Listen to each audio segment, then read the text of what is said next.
आप सभी का स्टडी ओपीएस पे स्वागत है। आशा करते हैं आप लोग अच्छे तरीके से पढ़ाई कर रहे होंगे। यहाँ पर हम बात करेंगे जूनियर असिस्टेंट एग्जाम के बारे में और बीपीओ एग्जाम के बारे में कि भाई बीपीओ का एग्जाम कब होगा, जूनियर असिस्टेंट का एग्जाम कब होगा। जैसे कि सारी खबर निकल के आ रही है कि भाई आपका एग्जाम और लेट होने वाला है। अभी तक क्या था कि बीपीओ का एग्जाम अगस्त में संभावित था कि अगस्त में एग्जाम हो जाएगा, जूनियर असिस्टेंट आपका सितंबर में हो जाएगा। ये चांसेस थे, पूरे चांसेस थे, ये पूरी संभावना थी कि ऐसा ही होगा।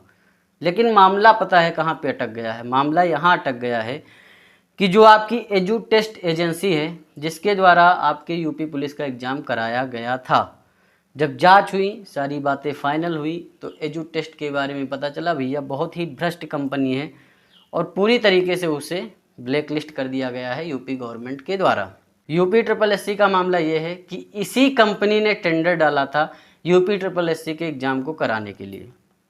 अब मामला यह है कि जब इसी ने टेंडर डाला था तो सभी चेयरमैन वगैरह जो भी थे यूपी ट्रिपल एससी के, वो बहुत खुश थे कि एजू टेस्ट को दे देंगे, बढ़िया ये करवाएगा एग्ज़ाम, 5512 वाला भी, बीपीओ का भी, पेट का भी, सबका एग्ज़ाम यही करवाएगा। लेकिन मामला ये हुआ भाई कि सब मामला रद्द हो गया है, एजू टेस्ट आपकी ब्लैक लिस्ट हो गई। और अच्छा हुआ है जब पुलिस वाले एग्ज़ाम को कराने में उसने ऐसा सिस्टम बिल्डअप किया, बहुत बड़े लेवल पे धांधलीगर्दी हुई यूपी पुलिस में, तो उसी तरीके से आपके बीपीओ में भी होती और जूनियर असिस्टेंट में भी होती।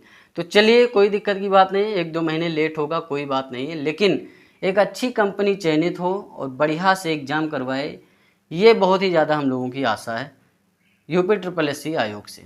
अब देखते हैं यूपी ट्रिपल एससी आयोग कौन सी कंपनी को चयनित करता है एग्ज़ाम करवाने के लिए। एक कंपनी के चयन का प्रोसेस ये होता है कि आपका यूपी ट्रिपल एससी आयोग जो है टेंडर निकालता है और उसके बाद में बहुत सारी कंपनियां टेंडर डालती हैं। पहले से ही लगभग फिक्स होता है कि हाँ इस कंपनी को हम टेंडर दे देंगे, तो उसी कंपनी को टेंडर दे दिया जाता है और उसके बाद में वो कंपनी एग्ज़ाम करवाती है और सारा प्रोसेस देखती है कि एग्ज़ाम कैसे करवाना है। कंपनी के चयन प्रोसेस में ही यूपी ट्रिपल एससी आयोग को 1 से 2 महीने लग जाएंगे। बहुत जल्दी करेंगे तो 1 महीने तो लगना है, इससे कम नहीं है। अगर 1 महीना भी लगता है तो जुलाई पूरा मान के चल सकते हैं। उसके बाद में कंपनी आएगी, विचार विमर्श करेगी, उसके बाद एग्ज़ाम लेगी। बीपीओ का एग्ज़ाम आपका पहला एग्ज़ाम है, तो अगर ऐसा होता है कि बहुत जल्दी कंपनी के चयन का प्रोसेस यूपी ट्रिपल एससी आयोग कर लेता है तो आपका जो है ये सितंबर में एग्ज़ाम जाएगा बीपीओ का।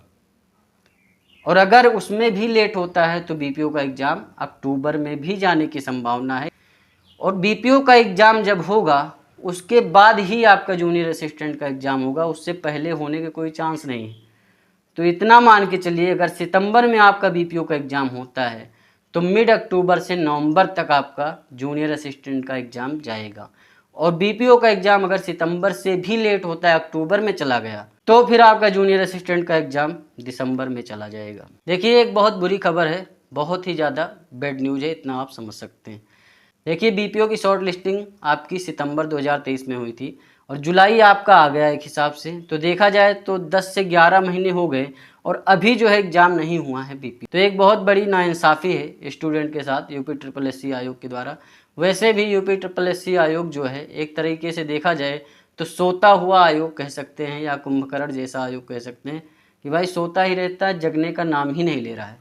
तो लेट लतीफ़ी तो चल ही रही है, लेकिन एक हिसाब से ये भी देखा जाए भाई एजू टेस्ट जैसी एजेंसी ही एग्ज़ाम करवाती तो भ्रष्ट ही था मामला। अब देखते हैं किस एजेंसी को चयन करते हैं, वो भी भ्रष्ट ना निकले, क्योंकि भाई जब जांच होती तभी पता चलता है कि हाँ ये एजेंसी भ्रष्ट थी। अगर पुलिस वाला एग्ज़ाम कैंसिल ना होता तो सब चीज़ फाइनल थी कि भाई एजू टेस्ट भी अच्छी है, सरकार भी अच्छी है, पुलिस का एग्ज़ाम भी फेयर तरीके से हो गया।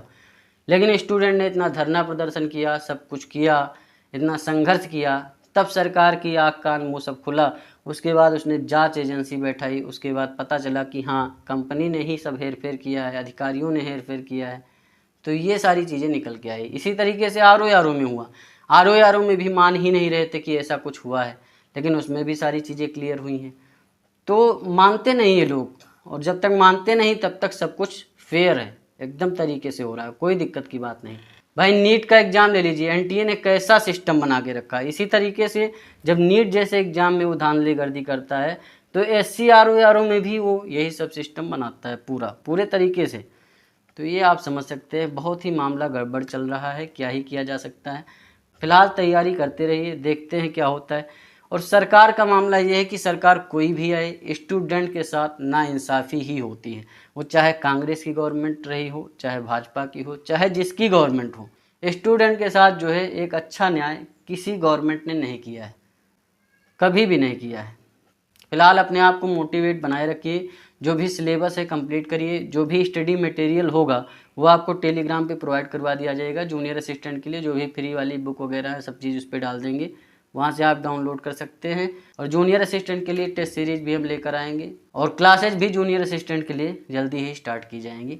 देखिए एग्ज़ाम जब लेट होता है तो जाहिर सी बात है स्टूडेंट डिमोटिवेट हो जाता है। भाई इतना टाइम बीत रहा है, धीरे धीरे एज भी निकल रही है सबकी, तो ये सारी चीज़ें हैं कि भाई दिक्कत होती है। लेकिन अब क्या किया जा सकता है, आपके हमारे हाथ में कोई चीज़ है नहीं, ना UPSSC आपके हाथ में है, ना सरकार आपके हाथ में है, सब आपके हाथ से बाहर वाली चीज़ें हैं। तो ये भी बात है। फिलहाल मन लगा के पढ़ाई करते रहिए, चैनल को सब्सक्राइब करिए, वीडियो को लाइक करिए, शेयर करिए। मिलते हैं नेक्स्ट वीडियो में। धन्यवाद, थैंक यू, शुक्रिया।